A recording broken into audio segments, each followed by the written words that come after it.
Prenons le cas de la fondation. Vous voyez, par exemple, j'en parlais il y a quelques temps avec quelqu'un, je disais, vous savez, il y a quelques jours, on en a, et moi j'aime pas trop le thème influenceur, mais on a un acteur des réseaux sociaux qui a levé des fonds, et bon, d'abord il a créé une fondation, et puis il a levé des fonds pour un acteur qu'on connaît tous, hein, et comme on appelle les fortunés qui passent dans une émission, je crois qu'il fait, moi je ne regarde pas la télévision, et ces émissions, mais je sais qu'il y a une émission qui passe, et dans laquelle il est et tout et tout. Et donc, on a levé des fonds pour lui. J'ai cru comprendre qu'on a levé entre 40 et 50 millions.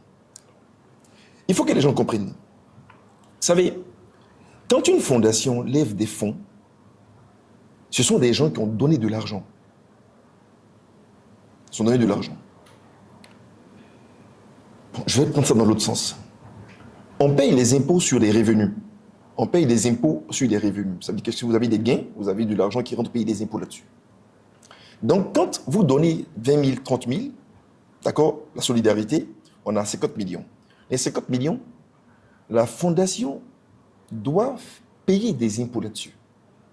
Mais ça, est-ce que les gens le savent? Parce que, C'est une naturellement, vraie question. c'est un don. On se dit, bon, c'est pour aider, par exemple, un tel, un tel. C'est une vraie Il y a question. des appels qui sont faits dans des réseaux sociaux, mais les gens n'ont pas forcément le réflexe de... Donc, qu'est-ce qu'ils doivent... C'est pourquoi il faut avoir accès à un expert comptable.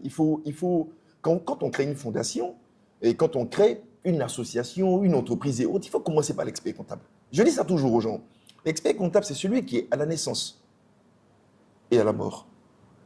Parce que la mort, c'est notre avenir le plus certain. Hein. Même si on ne sait pas qu'on va devenir riche. C'est ça. Donc, l'expert comptable, c'est celui qui est, depuis la gestation du projet jusqu'à la mort du projet. Quand on crée une fondation, par exemple, comme tu en parles, il faut se rapprocher d'un expert comptable pour qu'il fasse une, comme on appelle, cartographie de vos obligations, qu'elles soient juridiques, et comptables, et fiscales et autres. Pour que vous sachiez, dans une opération donnée, quelles sont vos contraintes.